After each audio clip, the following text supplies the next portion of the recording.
did have some of my own experience I wanted to share, but more than that, that challenge came back up in me when you talk about that sense of safety, and security. And I can relate so clearly to what you're saying, that the mind looks for safety in objects, and that's what's happened to me in many ways. Those two things, safety and security, they seem to be so primal. Yeah. Could you speak a little bit about how there's just some kind of question in me, there's something gnawing in the sense of, like, I want that. It's basically the way, it's kind of like when you say it, that's what I want. I want that feeling of safety and security, and yet somehow there's a program that it's just, I don't know, it's just, I just, it feels unfulfilled or unsettled, or something. I suppose the obvious answer is you just be with that feeling, but I wanted to share it. That is the obvious answer.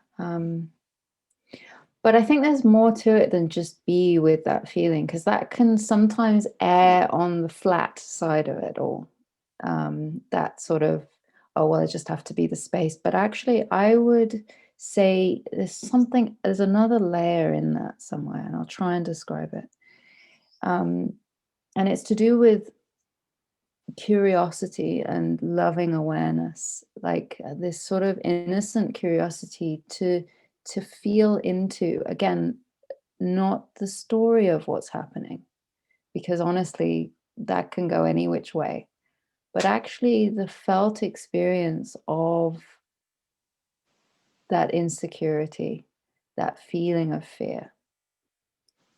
So it's sort of like there's a curiosity, there's a willingness to be with it rather than just feel it, but to actually get in there with it. I know that sounds like a very strange thing to say, but that's how it feels anyway, is to get in there with it. Yeah, to meet it directly, where there's no agenda. It's just a direct meeting. Yeah. When you were speaking, the word that came, I was just trying to get the sense of, was when you spoke of it, the word that I would use is it troubles me. That's what I feel. It's like something is troubled, that's the feeling. It's like it wants to be safe, but it's troubled because it doesn't, and it doesn't know how. And it's represented mentally for some reason. Yeah, well, it is. They often are. But the mentally, I would say, is a secondary thing, actually. So the troubled, for me, that's a very interesting word to use, because for me, what it indicates is imagine it like, and I think I've used this example before, but it's like, imagine walking into a dark room, and you can see it's sort of very low light, so you can see sort of objects in the room, but it feels very scary because it's like, I don't know what's going on in this room. So to me, the troubled indicates that actually what needs to happen is there needs to be a light brought into the room, so that the light turns on, you go, oh, there's a chair, there's a lamp, there's a this, there's a that.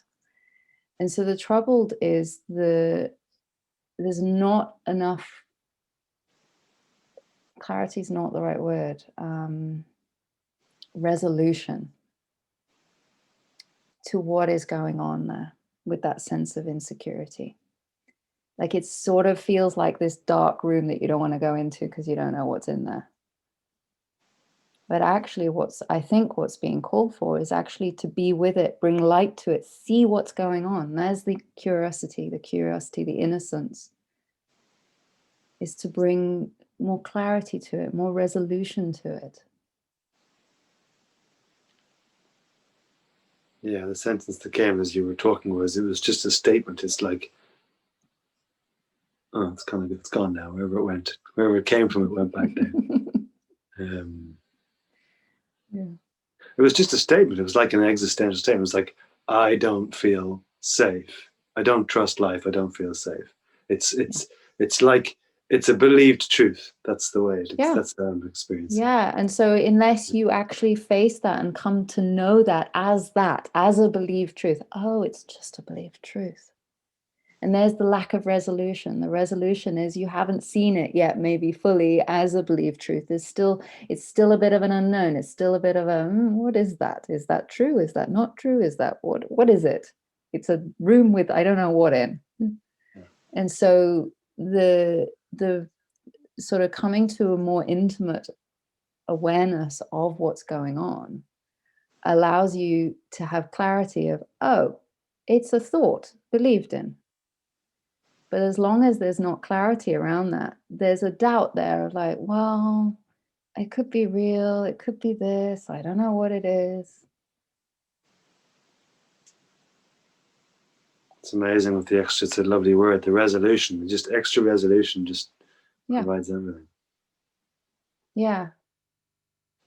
But we have to be willing to get that extra resolution. We actually have to be willing to meet it, which is why saying to feel it is partially true, but it's not the whole story there, because actually what it needs more resolution. It needs more understanding, but not understanding of, oh, I understand what that is, but understanding in terms of I feel it. I know this a little more. I feel the boundaries of it. I feel the shape of it, because the reality is it's a thing. It has a shape to it versus you that holds the space of that shape.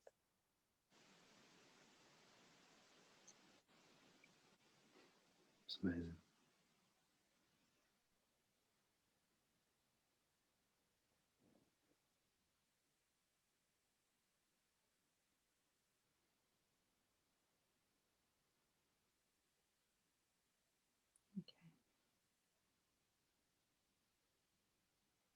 I'm hesitant to say it because it's always tricky and delicate with these sort of things, but I'll say it anyway. About that fear, and what I heard was or insecurity and the mind trying to understand it.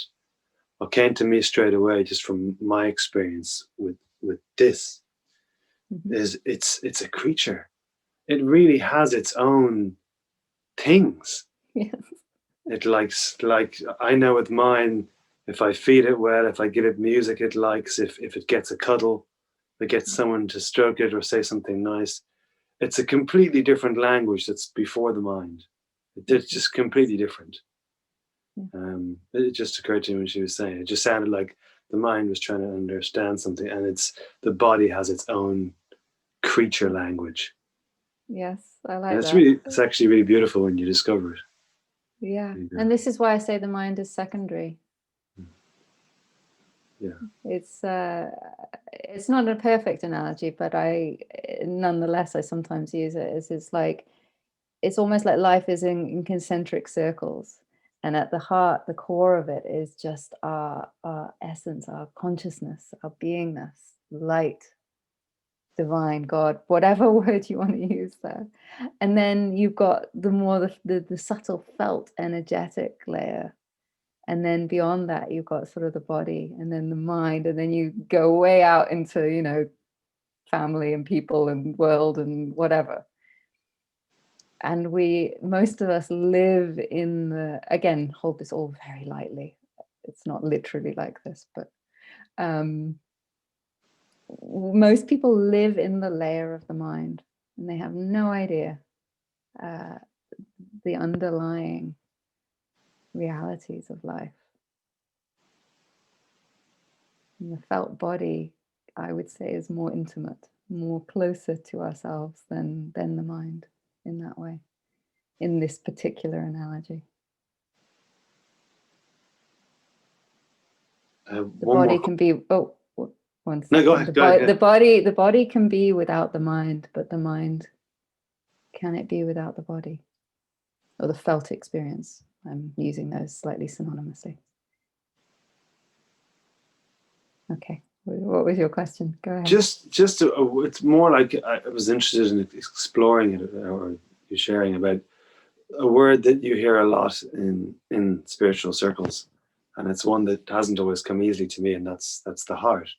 people often talk about the heart. I just wondered if you could speak a little bit about that, because it always seems so central, but it's not something that's always so clear for me. Yeah, it's not clear because people use it in different ways. And actually, I even use it in different ways depending on the context. Often we have words that we really need multiple words for the same word that we use, because you can be talking about the literal beating heart. And then you can be talking about more the heart. Most traditionally, people would use the heart in sort of like this, the emotional sort of sense, the heart, love, where you feel it's a felt experience. But often in spirituality, talking about the spiritual heart. And so there's 3 hearts there, and I'm sure we could even sort of dissect it into more hearts if we wanted to. So when you say the spiritual heart, that's where the question mark comes up for me. Yeah, so when I talk about the spiritual heart, I'm talking about more the fundamental heart of life, our divine nature, our essence.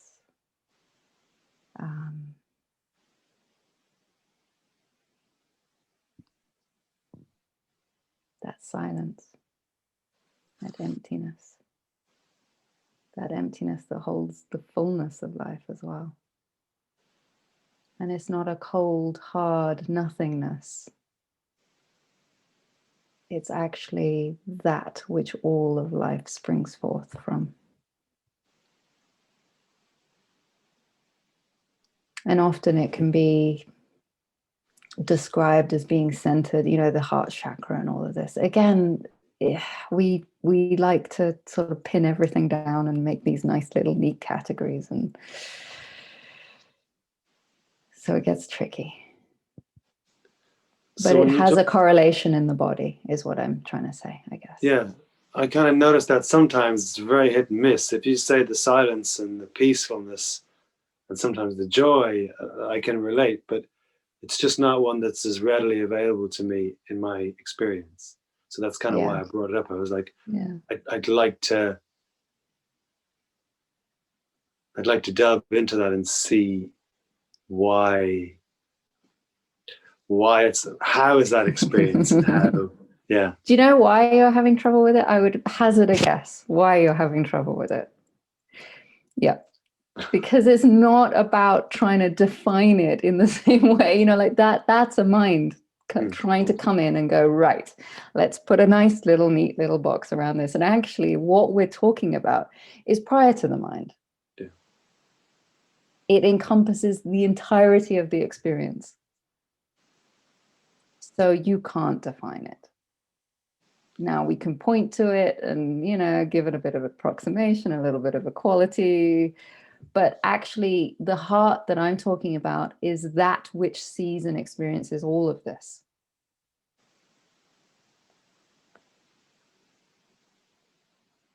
That which knows this experience. The I, not the small I. Ramana used to call it the I.